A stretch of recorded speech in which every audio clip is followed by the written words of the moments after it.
what virtually everybody finds, including Elon Musk, is the real world is just really, really big and really, really messy. The AI thing is so interesting, right? Because from a technology perspective, it feels like you can build products pretty immediately that are going to win. Our entire way of doing everything as humans, we think is going to change. We reinvented the computer, and the new computer is far better than the one that we have been building on for the last 50 or so years. The purpose of building the dominant venture brand was precisely to be able to have the companies be able to borrow that at the most critical points in their development so that the companies can kind of use our force in the world as a slingshot to basically build their own force. You cannot join the firm unless you sign the culture document. If you had to pick a thing, what are you compounding? Reputation. We have a very special guest, Packy McCormick, who just wrote an excellent profile of ASICS and Z. Packy, thanks for coming on the podcast. Thanks for having me. Packy, I want to start by saying thank you for the amazing piece. It's just incredible, absolutely incredible. So we just really appreciate all the work that you put into it, because that was a big one. Thank you. I mean, I appreciate being able to tell this story. It's such a cool one, and I appreciate getting to work with you guys on it. Everybody, welcome to the Ben and Marc Show, first of 2026, and we're now getting into how the media ecosystem has changed. We talked about this great Tad Friend profile in the New Yorker in 2015 that I referenced in the piece that I wrote on A16Z this past week, saying that kind of kicked off, or was the last kind of point in an era where journalism cared about free speech. I think Marc will do a better job kind of summarizing what happened over the past decade. Now we're at the end of that point, and I was asking, to what extent Marc thinks that he and kind of a few people who stood up against this actually kind of shifted back to this anarchic or liberated view of the press or relationship with the media that we have now.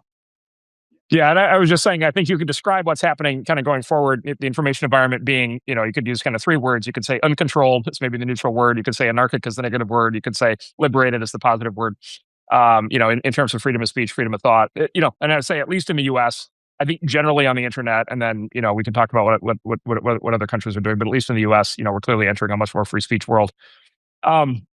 So I should start by saying, I don't think I should claim any moral heroism at all here, at all, because I can I have my own version of my own story going all the way back to I turned down one of my claims to I turned down the opportunity at the time in 1993 to implement censorship in the web browser, which would have been a completely different and very dystopian world. So I don't know, maybe I get a little bit of credit for that, but.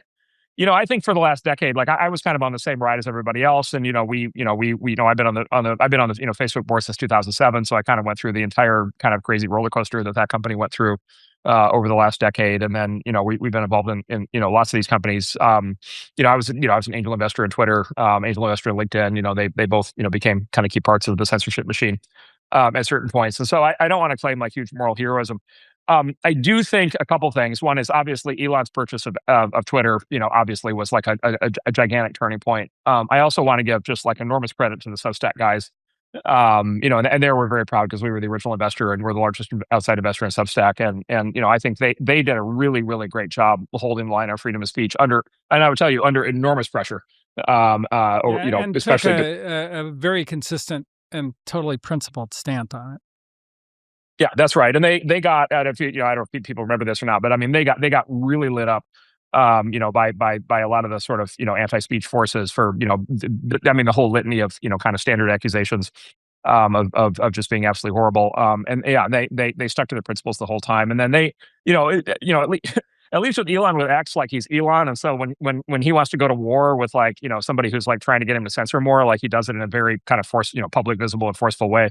The Substack guy, Substack's still, a younger company. And so they don't have that level of kind of just throw weight in the world yet. And so they have the harder version of the challenge, and they had to fight, a whole bunch of fights, including, fights that aren't even public, to basically keep the service with high integrity. It's I think a good place to kind of talk about a bunch of the themes that we covered in the piece. One of which is, the Substack investment. I remember at the time I was on Substack, my career was starting because of Substack, and I still at the time thought it was kind of a crazy investment. Were you thinking about it from the perspective of this is going to be a great returner, this is something that is good for the future? Is it a mix of the two of those things? And then to what extent have you allowed Substack to fight that fight by being on their side that they wouldn't have been able to do if you weren't there? Yeah, so I would say we never make we never make investments for just purely kind of social or political reasons. Like, so the goal obviously always is as sort of fiduciaries is to generate returns, and so in the main business, and so we always invest with the intention that the company that we invest in has the opportunity to become what we call kind of a cornerstone franchise in the industry and an important force in the world. We certainly believe that at Substack at the time, and we believe that more than ever today. So I think that's true. But I also think I think this is kind of the magic in a lot of what we do in Silicon Valley, which is I think the companies in many, not in every case, but in many cases, the companies that become the best version of themselves also become the most successful businesses. And I think Substack is a great example of that. And Substack's actually a very, very, very good example of that, because if Substack is making its writers successful, then it's making itself successful, right? And so it's got this just like extremely direct alignment of interest between its success and its writer success. And then as a consequence of that, if its writers are successful, kind of by definition, those writers readers are successful. They're getting what they want. And so, I would say, there were sort of a bunch of reasons we invested in Substack. One was just, we fell in love with the guys. And you probably know the guys; they're easy to fall in love with. So that was the easy part. And then, look, I had been around, we had been around, the web going all the way back. And then, particularly the kind of golden age of blogging, was kind of this kind of very, special time. And blogging really, I think, maybe gets underestimated because maybe there was no single company that kind of got full credit for it or something. But, it really the phenomenon of blogging created an enormous amount of intellectual content, that basically was not going to exist otherwise. And then it just, blogging kind of just always it had a series of problems because there was no single company behind it. But, one of the problems was it was just very hard for bloggers to make money. Right. And so, the Substack guys basically said, well, we're going to do that, but we solved the economic model. People are ready to pay now for content. And this makes sense. And then, there was this chicken and egg thing right up front, which was like, well, can you really see that, the internet's awash with content. People aren't paying for almost any of it. Like, are they really going to, you have to kind of squint and kind of say, okay, are people actually going to pay for any of the stuff that they're getting today? And I think the thing that in that case that we had faith in was basically this could be what we call a supply driven market. Which is, right, if you provide the monetization capability, then you're going to bring into existence writers and content that don't exist today. And that is going to create new demand that's not visible today. And then that demand is going to come back around and is going to incent more writers and more content. And so it was basically a bet that there's like an entire generation of high quality content that doesn't exist because the monetization mechanism doesn't exist. And that's, that's certainly what Chris and his partners believe. And I think that's absolutely what's proven out. And so, yeah, I think it's like a great example of founders that like really see a future that doesn't exist yet. And it's obvious to them. And unfortunately, in that case, they were able to, convince us. But like, whenever we really screw up, it's because there's a founder who can see the future. They come and they sit in our office, they tell us what the future is. And we say, yeah, I don't really buy it. Right. And then for the next 30 years, we have to read about the, glorious success of this thing as that future actually develops. And like, that really sucks. And I don't like to talk about those, but I will say, Substack is, maybe they're just really good at sales, but they fully convinced us. And I'm really thrilled that that's what's happening. They were kind of ahead of the kind of change from old media to new media, and that, as the brand moved from the New York Times or the Wall Street Journal to the actual writers themselves, Substack was like a massive enabler for that. And, they created this thing, which they call the non-fungible writer, which is, like how many things in the newspaper could anybody write, and including AI, by the way.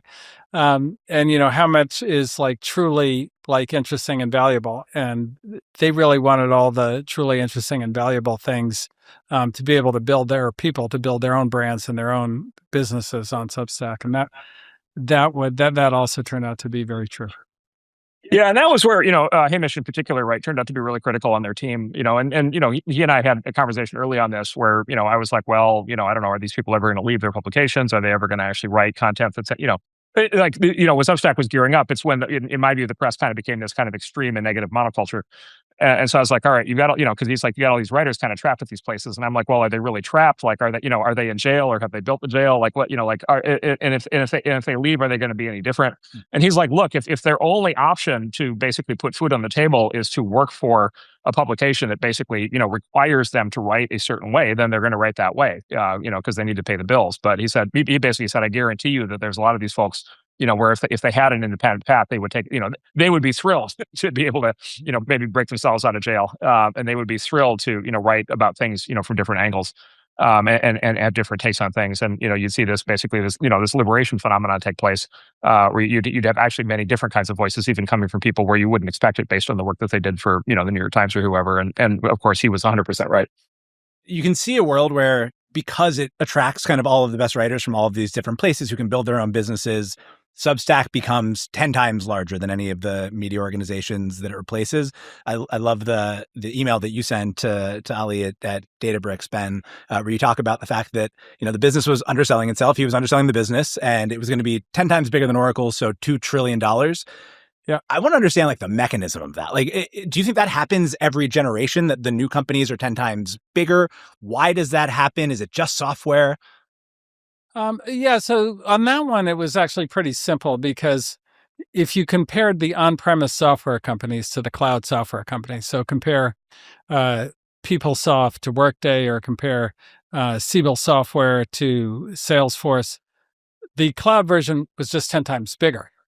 And Oracle was kind of the on-premise version of Databricks, rough analog, things are different. Data is bigger, and so forth. But if you look at like who is going to be the data kind of provider in the cloud, the provider of technology to manage your data in the cloud, it was going to, I was very confident Databricks would win that. And so then if you say, well, what's the market size of that? And by the way, when I said that, AI wasn't as big as it is. So I think that that's helping my prediction. But it was just clearly going to be 10 times bigger. And I was like, Ali, why are you trying to convince this candidate that you're going to be worth $10 billion? Like, that's, what are you even talking about? But Ali is super paranoid. So, God bless him. So, those are kinds of things. And look, you have to know your entrepreneur. I think this is, one of the things that I think Marc does very well is like, that advice isn't advice you give to every entrepreneur. It's, it was very worked well specifically for him. And I think that, that's always the case. Like, it's a very psychological game running a company. And so you have to kind of tap in to that person's particular psychology to kind of change the trajectory of what the company is doing into the right direction. Yeah, and I'd also add, Packy, on the Substack point, like I think Substack could be like 1,000 times the size of the existing like content industry, whatever you want to call it, media news industry, the collective, kind of value. And the reason is because, and you're an example of this yourself. So, my whole life, so I'm like, in mid 50s. And so like I grew up, when I was a kid and teenager, the moral panic of the era was television. And it was just this like endless litany of sort of social criticism, from kind of, fancy people basically saying, consumers are, basically normal people are idiots. They just want to sit in front of the boob tube. They just want to like be couch potatoes. The line everybody used at the time was Americans watch 6 hours of TV a day, and then you turned on TV and you just saw this. They have this term, the vast wasteland of game shows and bullshit. Yeah. And it's just like this like very dystopian kind of thing of just like people are just morons. And then the internet version of that is of course is straight that kind of moral panic is transferred straight over onto the internet in the form of of course short form videos, TikTok. So people just want to watch these stupid short form videos, and it's just playing the piano was the original one, right? Yeah, exactly. Cat videos. By the way, I'm an aficionado of cat videos. I do not look down on cat videos whatsoever. AI cat videos are my current favorite genre of any form of entertainment. So I will. The AI cat videos are very good.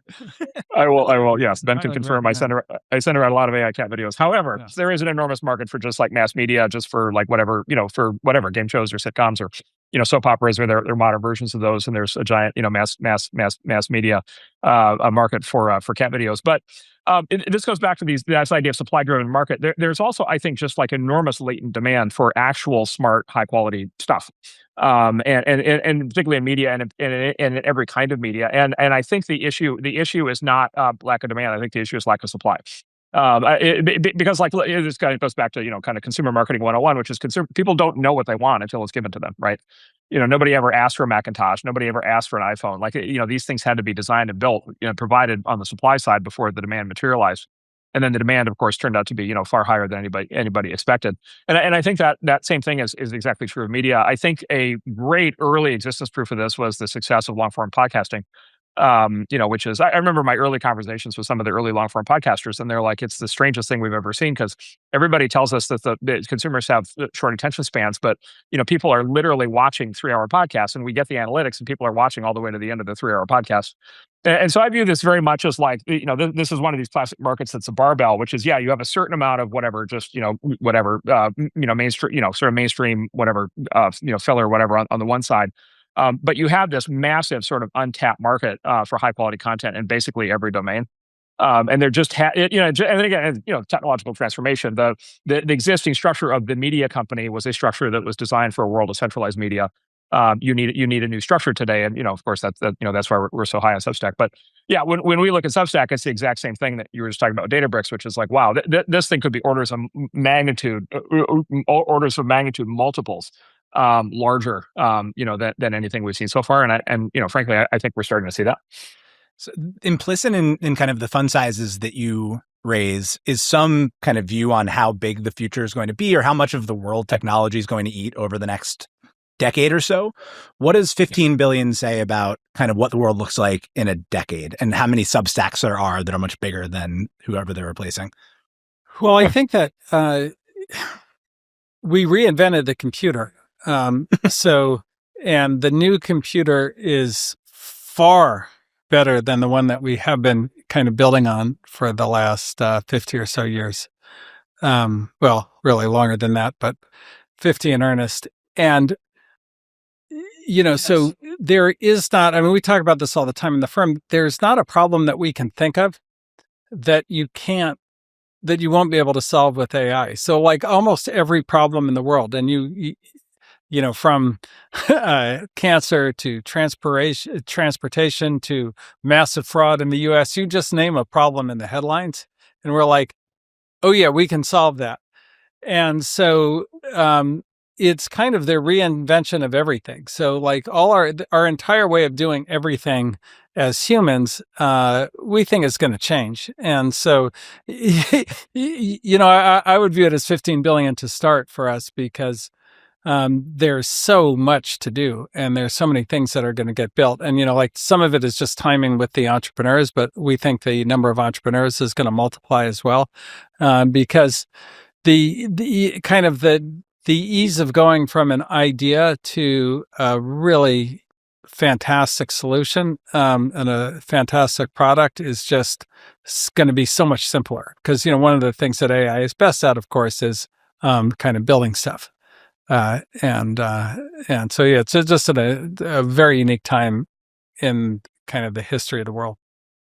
Yeah. The out-of-body experience I have with AI on a regular basis now is, it's like, okay, I think about the way Ben does, and then I'm like, all right, how might you apply AI to solve, for example, the fraud scandal, the kind of fraud that we're seeing play out, anything like that. And it's like, oh, okay, well, I need to think about how to have AI solve this. And I'm like, well, wait a minute, why don't I ask the AI? Right. And then I go in there and I'm like, how should I do this? And it's like, oh, well, here it's obvious how you would do it. And here's, the 18 steps that you would take. And then I tell it, well, okay, like, interview me on all the open questions in the topic, to get my thoughts on them. And then it starts interrogating me. Right. And then I'm like, okay, now give me your point, and so anyway, it's just like, as like if you had tried to do that with a normal computer in the old days, it'd just like stare at you. Right. Like, so like, this is really, really, really different. And then, Packy, I think the venture lens I would put on this is, in terms of the mechanics of venture capital, the sort of classic, venture capital triangle is team, product, and market. And you're always trying to kind of evaluate all three of those. And people have always had, different theories over the years of which of those is more important than the others and how they interact. But the thing that basically every investor, public market investors, private investors, the thing that we're all trained to do is basically market sizing. Like we're trained to do technology analysis, we're trained to do background checks on people, and then we're trained to do market sizing. Like, okay, how big is this market? Because the classic adage, right, is if you put a huge amount of effort into going after a small market, you still get a small outcome. But there's a presumption in there, which is that you can actually predict market sizes on these things. And the problem with that, again, is this presumption that you can predict market sizes based on the dynamics that exist in the market today. But if there's a fundamental change on the supply side, if there's a fundamental breakthrough, a fundamental capability that doesn't exist yet, you're not going to be able to accurately model the market size because you can't see it yet. Like you've changed one of the major variables, and you can't do that. And and then you could call that the leap of faith or whatever, but it's like, okay, if you make the change in the supply side, then all of a sudden the market gets 10 or 100 or 1,000 times larger. Like you can almost never validate that with math at the time of the investment, but that's the thing that makes the outperformers, really go. And I just think, like, as Ben and I kind of go through our careers, we just see more and more examples where the mistake that we or others make is, oh, this must be the market for Uber and Lyft must be the market for taxi cabs, right? Or the market, or the market for cloud software must be the same as the market for on-prem software, right? Or the market, by the way, for GPUs must be the market for people who like to play games. Yes. Exactly. And we just keep seeing example after example after example where the significant enough technology change, product change on the supply side unlocks much larger markets. And I think that's going to be, frankly, that's going to be like the single dominant trend in investing for like the next 30 years. I think that's just going to telescope way out. The AI thing is so interesting, right? Because from a technology perspective, it feels like you can build products pretty immediately that are going to win. And then A16Z starts to make a lot more sense in that context, where it's like all of these other things. It's how do you do go-to-market? How do you do policy? Like, how do you set the conditions for the actual best technology to win as quickly as possible? Like, how do you think about all the different things that you do there? And is that the right way to think about it? That like the best technology should win and the platform is there to make sure that that happens? The way we always thought about the firm was, what can a partner do for an entrepreneur that will not only help them ensure their success, but help them kind of build the company they want to build and the way they want to build it with the people they want to build it with, and the culture that they're proud of. And to do that, there's many, many pieces. And a lot of it, some of it is just like very fundamental, like, can you do your business in the United States of America? Can you do it in the world? And so that's where the policy comes in. It's just like a very basic question. And look, governments have a huge interest in technology these days. So like it's a necessary one. A lot of the other things come down to, how do you go from being an inventor to being a competent CEO? And that really is a confidence game, for lack of a better word, in that, it's very difficult to run an organization when you don't know what you're doing, which nobody does when they're an inventor. And you get tremendous amount of advice, and advice that's often extremely bad and almost the opposite of what you should be doing. And there are very few, like the people who've actually built things don't have time to talk to you. They're often away building things. So you get these like advisors and, Silicon Valley people who tell you how to run your company, who to hire, this and that and the other. And then those things turn out to be wrong, and you get into this confidence spiral. And so the whole firm is built to put you in a kind of a virtuous confidence cycle as opposed to a vicious confidence cycle. And that means like, oh, I need to call somebody who's hard to get to, like an important CEO, or like, I've got to recruit a top-end engineer, or I have to figure out how to market my product, or I have to get to somebody important in the government. If I can do that, my confidence builds. If I can't do that, my confidence sinks. And so then, once you're confident, you can make decisions faster. You can, build the company more effectively. You can go for what you actually want. You can have confidence that, okay, what I want is the right thing, as opposed to what somebody's whispering in my ear, who is whatever, a CEO coach or a VC or this or that or the other. And so the whole firm is designed to kind of enable that inventor to become a CEO and run their own company and put their mark, not just, locally, but in the world, by being able to kind of network to anyone. And so that's a lot of what we're about. Yeah, and I just add the sort of macro, kind of outside in lens on that is it's just like, we get to work with these, super geniuses, but they are super geniuses at building products, building technologies. To be a super genius at building technologies, generally it requires you to have been sitting in a lab and, in front of a screen for, 10 or 20 years. These folks are fully capable of understanding everything about the world at large. They just haven't done it yet. They just haven't been out, then they haven't met all the people and they haven't dealt with all the issues in the real world. And so that leads to this kind of recurring, kind of, I would say, misimpression sometimes that people have, which is like, well, if you build the right product, if you build the breakthrough, whatever XYZ widget, like it's just the world is obviously going to adopt it. Everybody's going to use it. It's just obviously going to, kind of sweep things. And, and basically if it doesn't, the answer is the product's not good enough. And, there's a little bit of truth to that. Like obviously the more breakthrough the product, the more there will just be organic traction. But what virtually everybody finds, up to and including Elon Musk, right? What everybody finds is the real world is just like really, really big and really, really messy.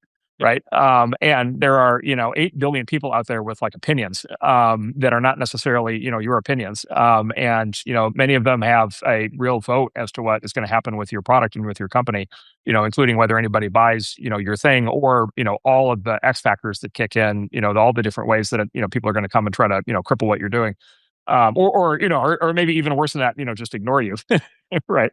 And so there is this really big world out there. It's really complicated. It's really messy. It's not necessarily in favor of new ideas. In many cases, it really, really doesn't like them and wants to reject them. And there's real art and science, to Ben's point, to building the company around the product and the founder, to be able to take the breakthrough and be able to take it successfully into the world. And as far as we can tell, as far as I can tell, like that process is getting, hairier and more complicated over time. Right. It's not getting easier. It seems like it's actually getting significantly harder. And so, that's a big part of what the firm is built to do is really help founders, work through that. And one of the things that Marc said in the past, which is really true, is like, look, as an inventor, you're looking for power, like a power boost. So how do I go from little old me with my invention to like, I'm the important company in the space in the world. I can build momentum. I can get the best engineers. I can get the, customers faster. And that turns into a snowball and I'm rolling downhill.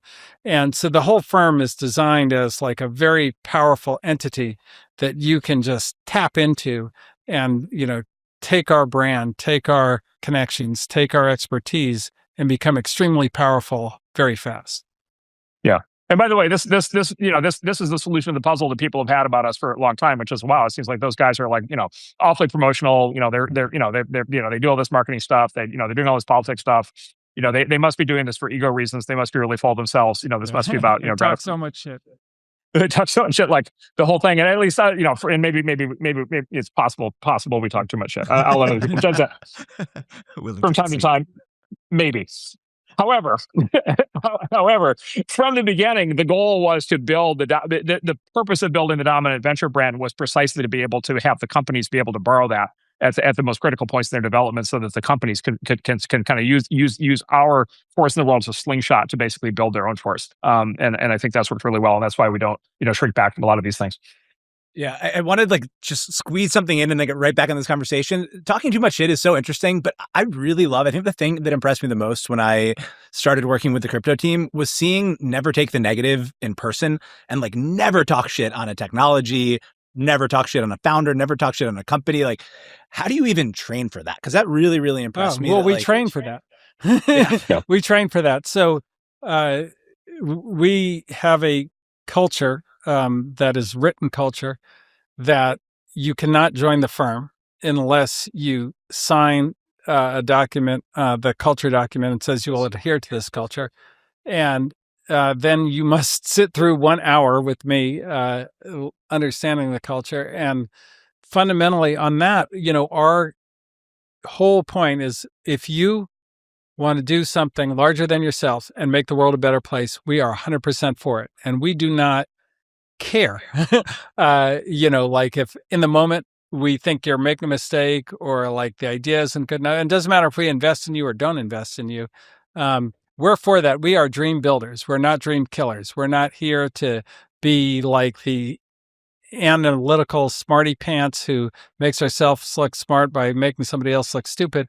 And that's fundamental to how we think about the world. So like anybody who's trying to push the world forward and make it better, like whether we agree with their method or not, like we're for it. And so we just ask you to sign up to that idea before you ever join. Catherine said that we believe in the future and bet the firm that way should actually be the number one kind of value in the culture doc. By the way, that was Marc's. I did the wording, so I give myself a little credit, but that was Marc's idea. Do you think that should be number one? Do you think that is number one in practice? Do you think first class business in a first class way is, like, if you were to rewrite the doc today, what is the most important thing in the firm?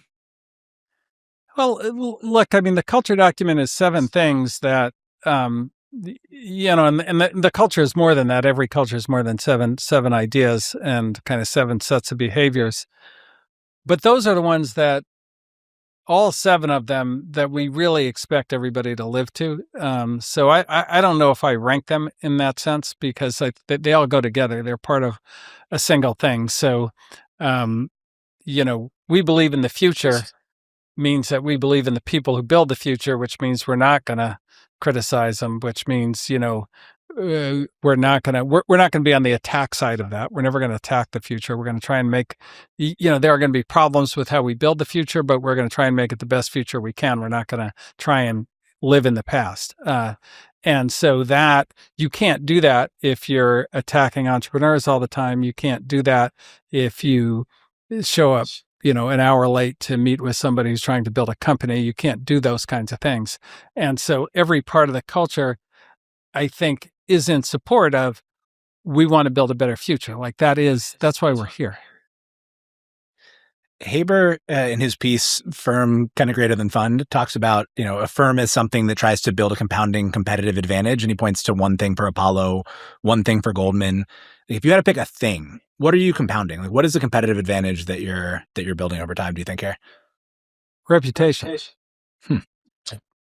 Marc and I talked about that from the day we started the firm. And by the way, there were times when it was like, well, we're investing an awful lot in reputation. And, it's taken a while. But that's what we compete on. Like, when we talk to an entrepreneur, and they're comparing us to another firm, we say, find an entrepreneur that's taken an investment from both firms, see what they say. Like, that's our answer to everything.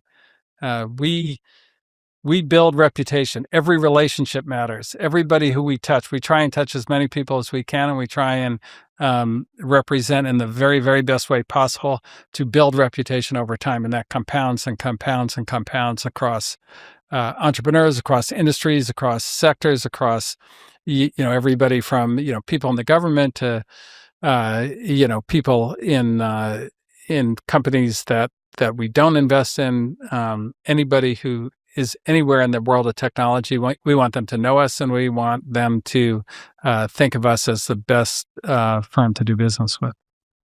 Yeah, and then that transfers, of course, that transfers from us. That transfers to the portfolio companies, right? So which is the goal of it, which is that then, as a consequence, when a company takes investment from us, now they're basically able to use our reputation to get themselves through those kind of key growth phases with potential customers and with recruits and with downstream investors and with regulators and with all these different forces in the external society.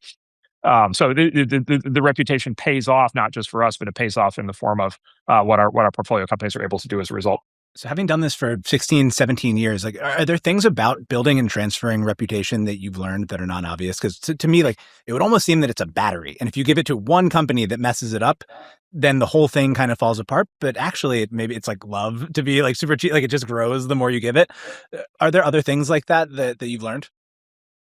Well, look, I do think that that's a correct insight in that, one mistake is much more powerful than, one good deed.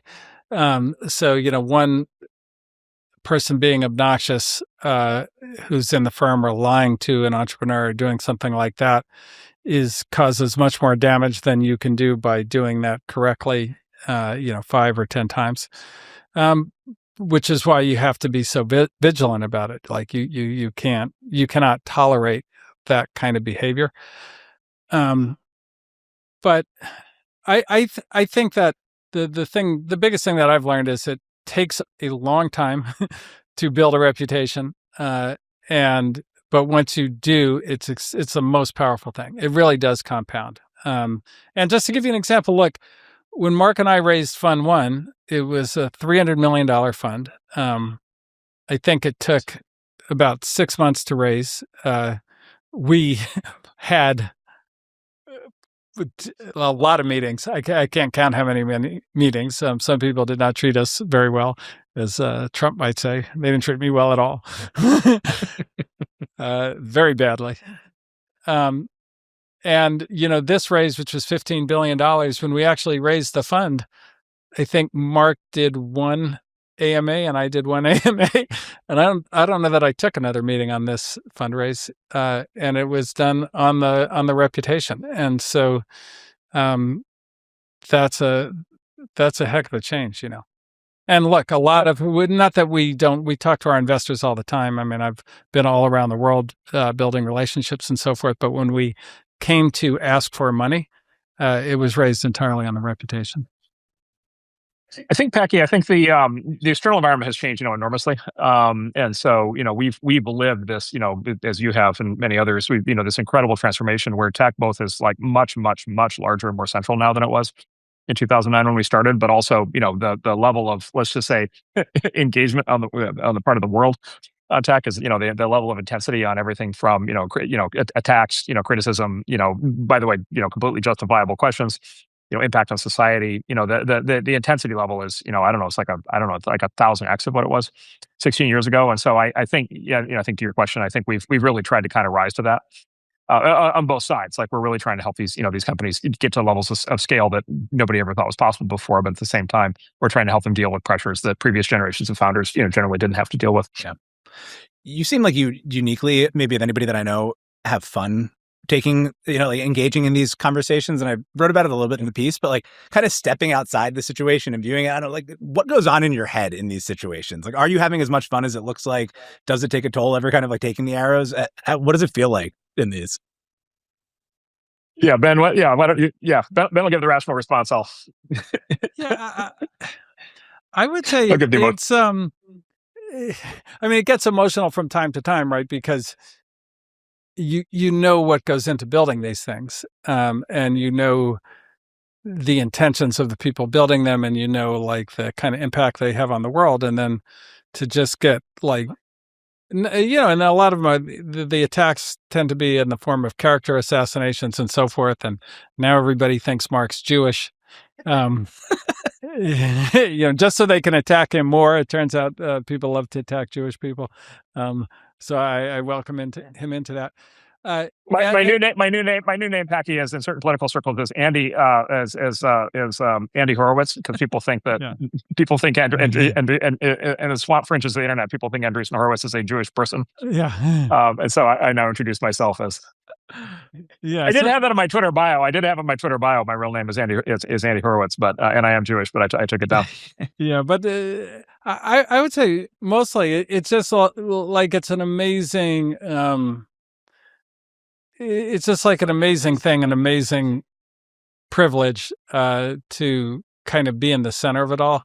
And, look, and then the responsibility that goes with it, that you have to kind of try and help drive the world to the right answer. But like it's, I don't know if fun is the right word, but it's special. It's like we've gotten to a very special position. And I think, both of us try and take it as seriously as we can. And, look, things happen and we have very, very long discussions about how we should react to certain things, how we should not react to certain things, what we can take a position on, what we shouldn't take a position on. And, just to be, at this stage of life, to be able to be talking about that as opposed to the things that we had to talk about when we were building Netscape or Opsware, like it's amazing. And I definitely wouldn't trade it. And look, we've been criticized so much at this point that like it bothers, interestingly, which I never thought I'd see, is it kind of bothers people inside the firm much more than it bothers Marc or me. Sure. And I am, just for the record, studying for my bar mitzvah. Yeah. Yeah. The Haftorah. You need to learn your Haftorah tropes. Yeah. How do you avoid at this point becoming a big company? Like this is becoming a big organization. How do you avoid being a big company? Google wanted to avoid that. Like everyone wants to avoid that. How do you actually do that? Yeah. So I think a lot of that is organizational design. I mean, so if you look at the companies that didn't feel like big companies for a long time, they had very, very, very thoughtful designs of the organization. And if you look at the firm, the crypto group or the infra group or the apps group or the American Dynamism group, they all feel like small companies. And they're small companies with a kind of very specific kind of support, in terms of the brand, in terms of fundraising and other kinds of things.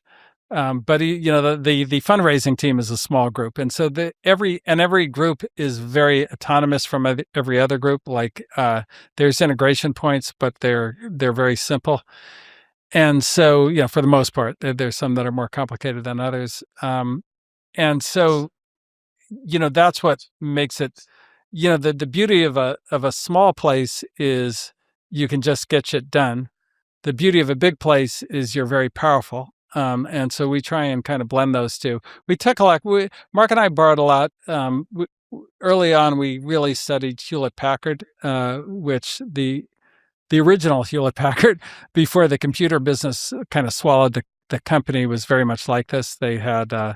They were like a series of companies inside a company, and that's a lot how we are. How do you vet GPs? Or it seems like you have to put a lot of trust in the people that are running the different teams. If the whole thing is reputation, but you need to be able to scale by having these kind of decentralized teams. Is there anything that you do there that's unique or weird that ensures that kind of like no one group can infect the whole? Well, I think, look, first of all, in order to lead one of those groups, you just have to have been here and performed for a long time. So that's kind of the first thing. So we just know you extremely well. We're not interviewing people for that job from the outside. Like you can't get that job from the outside. And then, I would say because our culture is so different than other venture firms, for better or worse, we're just different, that we don't hire a lot of outside GPs anymore. We generally try to hire people at an earlier stage of their career and kind of grow them into what we do. And that's worked much, much better for us, I would say, in general. Although we had, all of us came from the outside at one point of the original cast. That makes sense. Kind of winding down here, but Marc, you said that I think you got shit at one point for saying that VC was going to be the last job in the world. If the vision of the future that you believe is true, and this is going to be an institution that lasts for a century, like what does A16Z look like and do a century from now? Right. Yeah. So I'll start with, I believe I was misquoted. I believe it was one of these hypothetical thought experiment things that kind of got overly extrapolated, but I guess I shouldn't just defend myself. So the point of what I was trying to get across in that discussion, which I think if you pull up the original, it's a longer form discussion on it, goes back to what Ben said early on, which is there is this repeating pattern in history. I mean, we can find examples of it for sure going back 500 years. It's this repeating pattern, which is basically a person with a dream, a person with a deep level of domain knowledge and a dream. Operating in a domain with asymmetric payoff, right, with risk and reward, where, by the way, the dream may be wrong. Like they may not be able to do the thing. But if they can do the thing, it will have disproportionately high returns. The traditional institutional, places people go to get support and funding, for the dream, for new projects, just turn it down because, a bank can't finance, a bank can't issue a loan against something with a 50% chance of a 10x and 50% chance of failure. Like a bank just can't underwrite that. So a bank won't do that. Big companies, for the most part, won't do that. Almost nobody will do that. But somebody has a dream, and then when the dream works, and especially if you can construct a portfolio of those dreams and of those people, then the expected value on that is going to be very high. Like that's a very special thing. I've had long conversations with Tyler Cohen, who's particularly is very thoughtful in this, and he has a term. Forget the exact term they use. But it's like some combination of talent picker, project picker. And it's this thing, it's like we were talking about earlier about market size. It's this thing where like there is an analytical scientific component to it, but there's also like an art to it. And there's some intangible because you're dealing with human beings at a very kind of primordial level, kind of very early in the process of doing something that hasn't been done before. And, quite honestly, like, an early example of this was, Queen Isabella with Christopher Columbus, right? And I was just like, I always try to picture the pitch, right? Christopher Columbus rolls in, right? And he's like, all right, here's, I'm going to find a new route, route to India. By the way, there's like I don't know, whatever, 50, 60% chance that, you'll never hear from me again.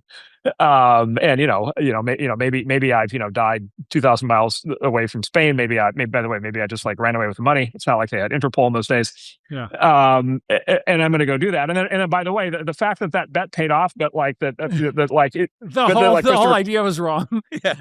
But the whole idea was wrong. The whole idea was wrong. He discovered a completely different continent, and he himself did not believe that he had discovered a completely different continent.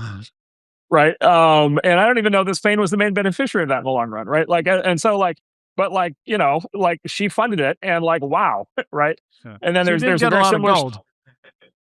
Yeah, exactly. Yes, they did find some gold. There's a very similar story, by the way. The Puritans have the Plymouth Rock, that whole thing, the Mayflower. They have a very similar story to that. It took, I think, 20 years to raise the financing to be able to make the Mayflower expedition, and they needed backers like that.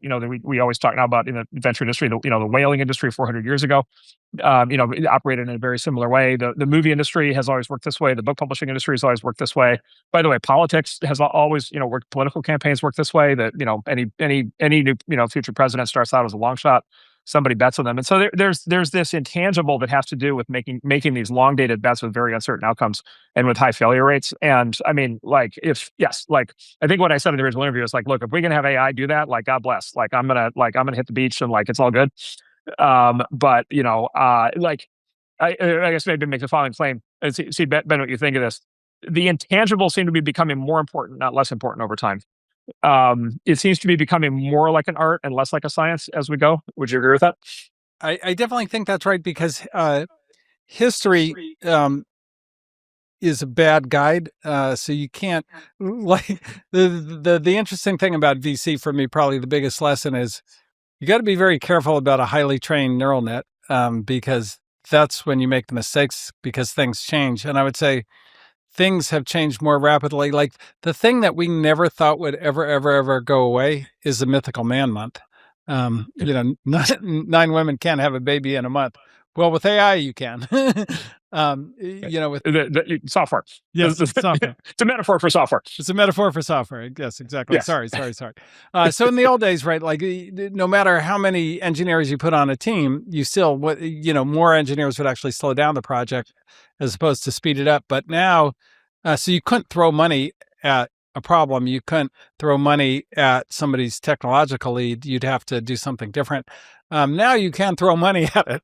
Elon did an amazing job of throwing money at the foundation model problem, and he caught up very, very fast. And that's something that in the whole history of our industry could never have happened before. So if you had asked an AI if Elon had any prayer of catching OpenAI or Anthropic, they would have said, no way. And so that's where you're getting into, maybe if the AI was smart enough, I suppose, but like there are these, a lot of it has to do with like, how much do you believe in the person? Yeah. And then the other part is what we talked about already, but it's the long and twisting path, the investment's just the beginning, right? And it's the long and twisting path that person, that company take over time. And all the different ways that we try to help them succeed. And so I think that, I don't know how to have AI do all that, but maybe we'll figure it out. Yeah, you could imagine an AI who could do it all, of course. If an AI was smarter than a human about every single thing, including human psychology, then certainly. Could be. You're tasked with training this AI. Like, what are the things that you've learned on this art that you can put into words? Like, if it is, and this is the most optimistic view of the future I can think of, that the tools are getting better, but the human piece really, really matters. Like, what have you learned about the art that you can describe? Like, what do you look for in a Christopher Columbus? Well, I think that the first thing, and I hesitate to name things in some sense because they're all so different, right? Like, Elon is really not at all like Mark Zuckerberg, who's not at all like Ali Ghodsi, who's not like at all like Brian Chesky. So like they're all different. But the things that they all do, I would say, is they all think for themselves. They're not people who read the room and try and like figure out what people want them to do. They have original ideas. So original idea is probably the thing that every great entrepreneur has, their original thinkers. And then, they all also have some combination of enough charisma. They're interesting enough that people want to follow them because, ultimately you kind of need people to go, okay, that is the leader and that's somebody who I want to work for, and so forth. So those are the things that I would say almost all of them have. And I think all of them have those to be great. But everything else, like Steve Jobs is a very different kind of guy. They're all different, I would say. Very like Steve Jobs is nothing like Andy Grove, like nothing. But they're both great. To close this out, I guess from each of you, what is the thing that you're personally most excited about in the next kind of couple of years of A16Z, but just tech more broadly? Well, I mean, Marc had a great line like, well, this is on the order of like the steam engine or electricity, or like this is such a big invention that we're going to end up in a different world. And the thing that's most exciting to me about it is, I wouldn't want to live in the pre-electricity world. I like this world way, way, way better.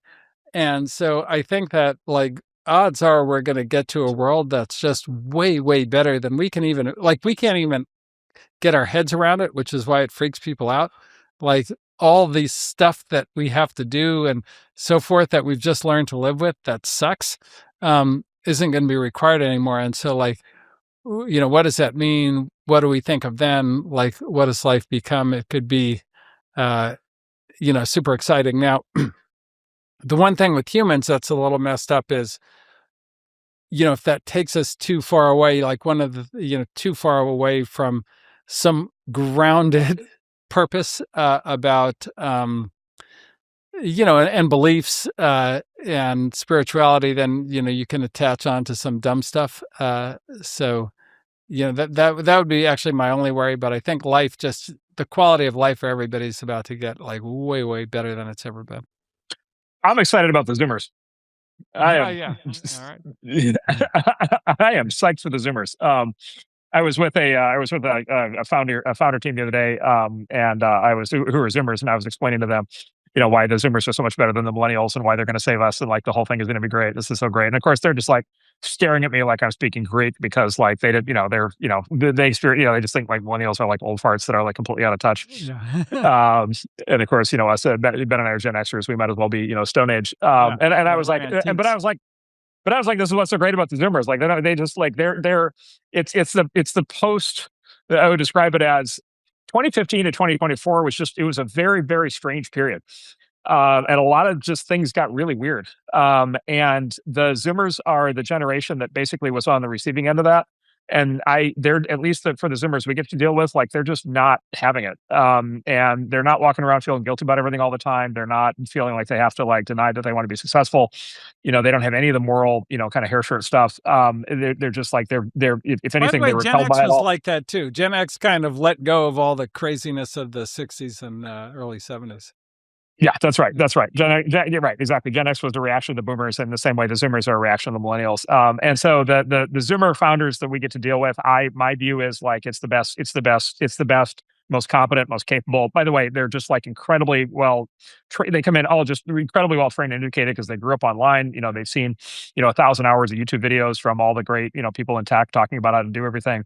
They just know so much more than previous generations of founders did. And they're by the way, they're all AI native. They all basically learned AI from scratch in college, and they're coming out and they totally understand it.